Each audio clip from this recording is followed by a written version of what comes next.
Bitcoin is an asset that is a stated max run versus the dollars that will continue to be printed in the next recession after that. And so ultimately, it's going to be a store of safety. Hello and welcome to Wealthy Value.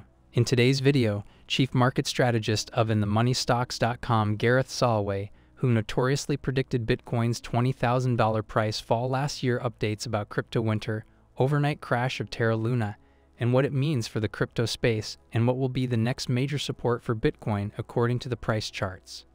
Make sure to stick around till the end of this video where Gareth explains the key reasons why he considers himself a long-term Bitcoin bull. If you like the video, don't forget to give it a thumbs up, subscribe to the channel, and turn on the post notifications. Let's dive right into the video. We'll get a better buying opportunity on Bitcoin for the next big run. So you just got to be patient, deal with the pain. This is a normal cycle in Bitcoin every 4 years. Many people talked about elongating cycles. I never saw it. There was no history of that. Many people talked about on-chain analysis as being important. And I always said, when fear takes over, on-chain analysis, like fundamental analysis, means absolutely nothing. So great to be here, but let's get right into it. When you saw the November and October highs of just piercing $65,000 on Bitcoin, you have to make a note that the hype was ridiculous. They just launched the futures ETF at that point, and this was right in the midst of a big blockchain conference that we were at. So the hype was there driving it, and it was all retail. And the way you knew it was retail is because when it briefly got above the April highs, it didn't hold, and it kept on coming down and down, and it tried again, and it kept on coming down. And when you had that much hype and it wasn't able to hold above the 65K highs for more than a day,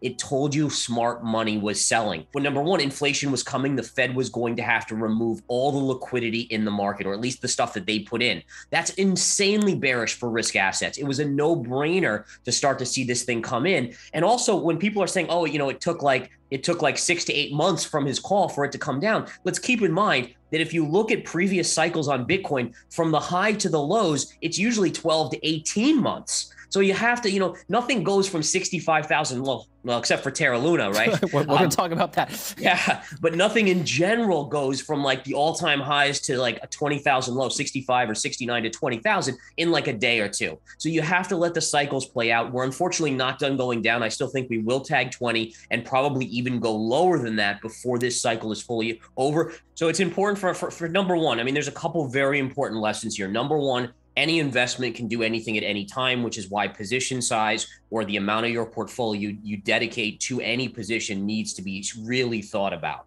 That I picked up some Terra Luna when it was like around the $30 to $40 level. But as soon as I saw that there were some issues there, I said, okay, I've only got this small percentage. I'm not adding to it, and that's it.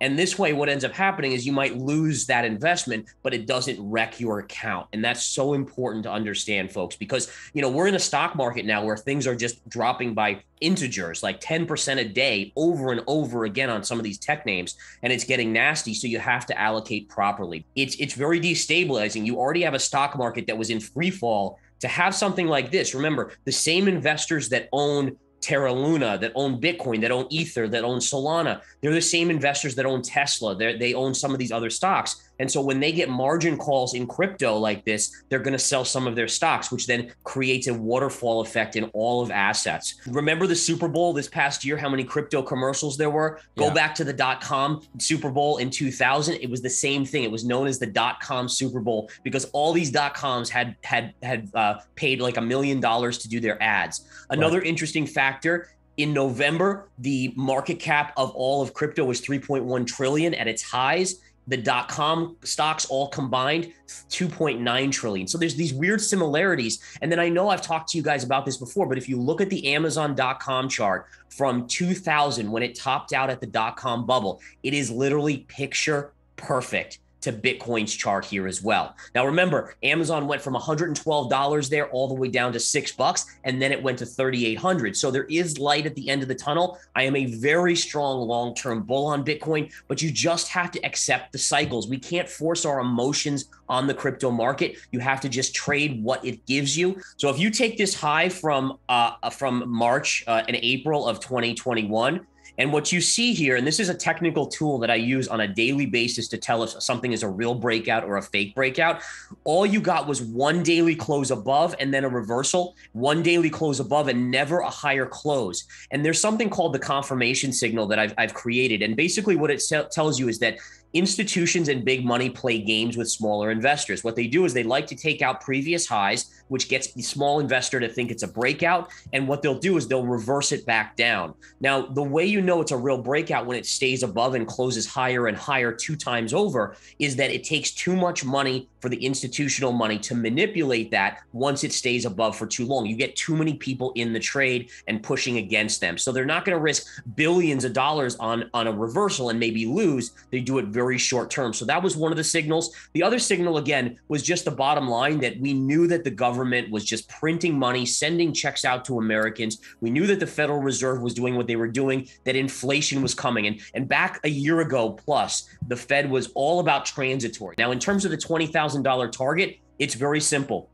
Just look at the 2017 high. You have that pivot right there. That's basically what I saw it going to. Ultimately, you have to take out these lows, which we've already done. You can see we're down here on the chart. But again, that's my highest end target. You've never had a Bitcoin bear market where it hasn't gone down 80 to 85%. Well, 80 to 85% is about 12,000 on Bitcoin. So the way I did it was I said, okay, well, what's my conservative target? I think in the very least, the cycle takes you down about 70%, which gets you there. And then again, maybe it goes lower, but at the bare minimum, I think we hit that support, which will be major support for Bitcoin.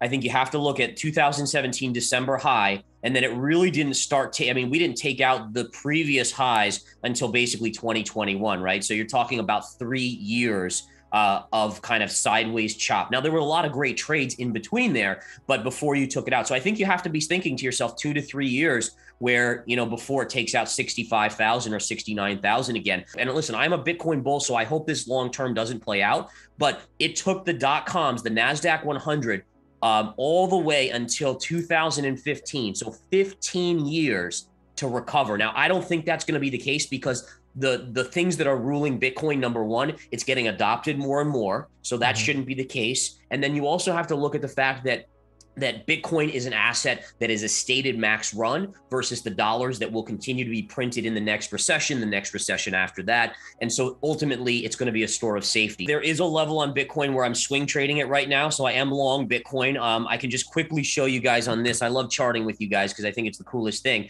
But I just erased that line because I want to show you guys this one.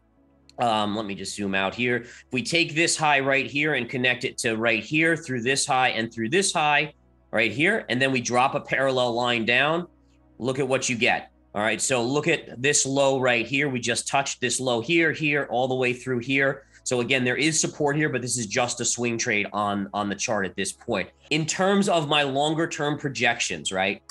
So the one thing we have to kind of recognize here is that Bitcoin could go below 20, and as an investor, I need to be prepared for that. The downside max target I have, so minimum target's 20,000. The max target, you take this high to this low, it's $36,000 drop. You take this high, subtract 36,000, you get 12,000. So 12,000 is my low end target. So what are your thoughts about Gareth Soloway's $20,000 Bitcoin price prediction? Tell us in the comments. Also, don't forget to like and subscribe. See you soon with the next video. Thank you so much for watching.